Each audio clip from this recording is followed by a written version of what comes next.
Peace, brothers and sisters. So I wanted to start this series, man, and this probably wound up being a book because I want y'all to know I ain't new to this, that I'm true to this, and we started a long time ago doing this stuff. I started here at Conscious Heads in the year 2000. That's when we opened up for business. 2000, August the 17th, 2000. Now, we had the building since 1999. Now, let me tell you how this started. And I had to tell you a little bit about how I started. So I started barbering when I was in the seventh grade. Started barbering when I was in the seventh grade. Uh, I had to find people to cut. I love cutting. There was a guy around the way who used to cut people hair, and for some reason, I just liked the way those people would walk around feeling like, yeah, he cut my hair, such and such cut my hair, and and it was like, man, I just like the feeling that that they used to have, and I'm like, man, I need to learn how to do that. And so we didn't have YouTube back then, so I started to study, just thinking though, like studying with myself because I went to the barbershop sometime and I would kind of watch them a little bit. I didn't really ask a whole lot of questions, but I just really just started figuring out myself. Really didn't know a whole lot. Anyway, so I started in seventh grade.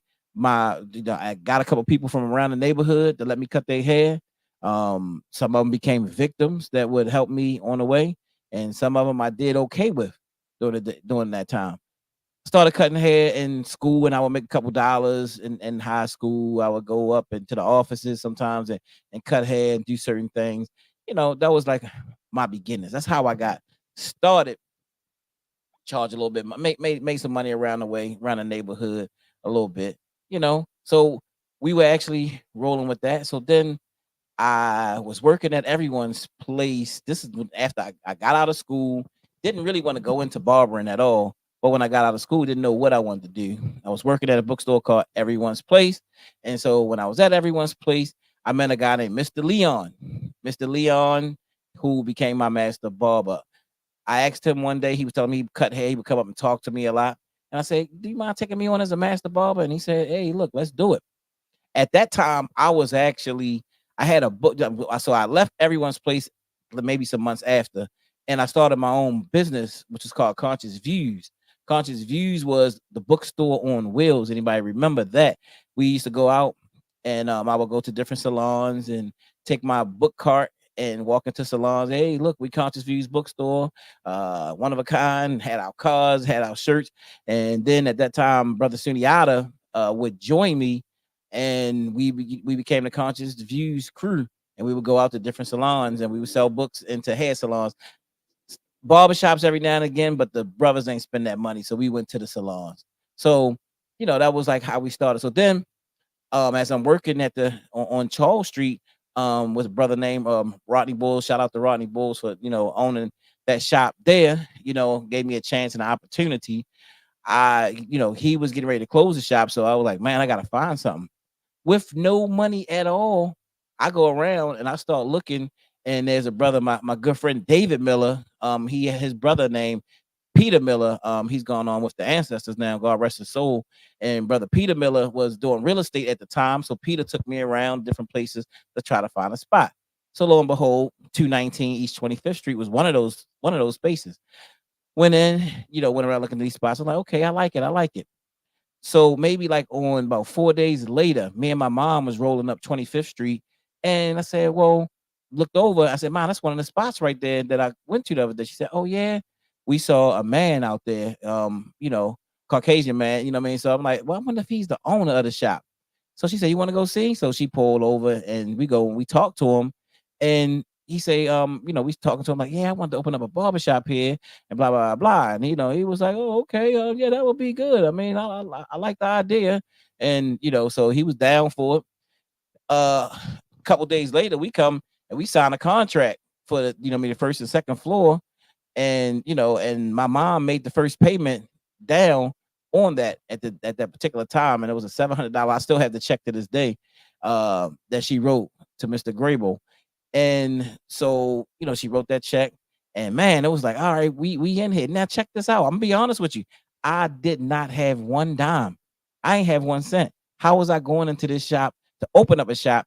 Nothing had been done. It had a rug down, walls need to be knocked out. Nothing was done. So I'm telling you this to tell you how through the years that I have persevered and how I've made a way from no way with nothing. So all this money that a lot of people talk about that they need for schools and all of this stuff. When I started without a dime, right? But I had heart. I had heart and I had determination that I was going to actually pull this off. Got in there. First thing I did, I had made some money from the barbershop.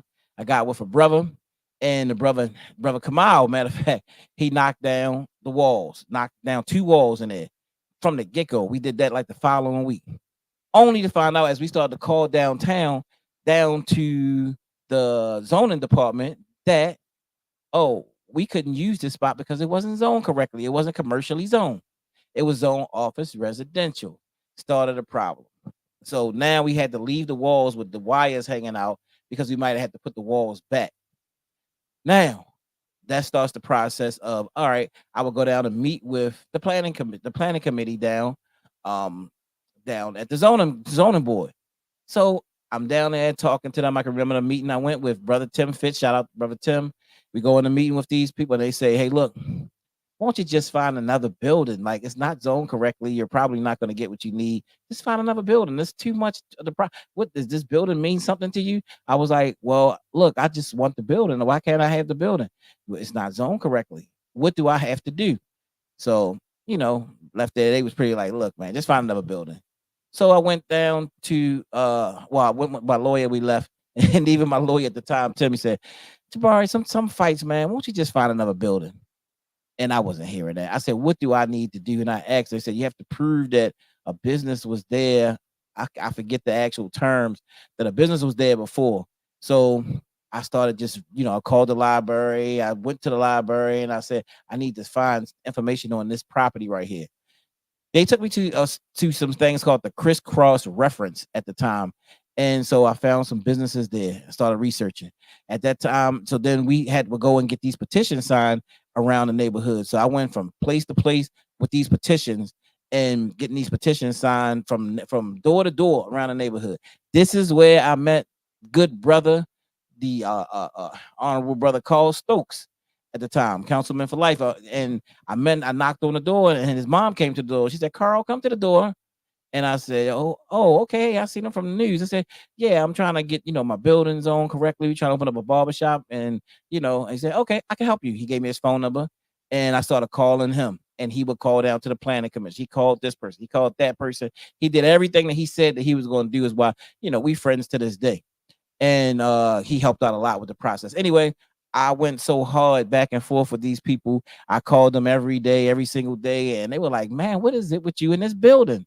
So finally had to put my zone and stuff up and all this stuff. And this was all in a year process. When I went down to the zoning board and I had to go before the zoning board, the whole the planning commission came down there. It was 6 or 7 of them, people that was on the committee. They came down in support of me because they said, I've never seen a guy work so hard to get this building.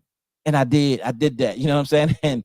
And we got into the building. We got the permits that we needed to get into this building. So I wanted to let you know, and this is just part one of what we had to do to get in here. After that, we still had to go through a process. After we got that, we had to go through the urban renewal project and get okay from them. That was another month project process, but we went through it and we got into this building. This building is very special to us, 219 East 25th Street.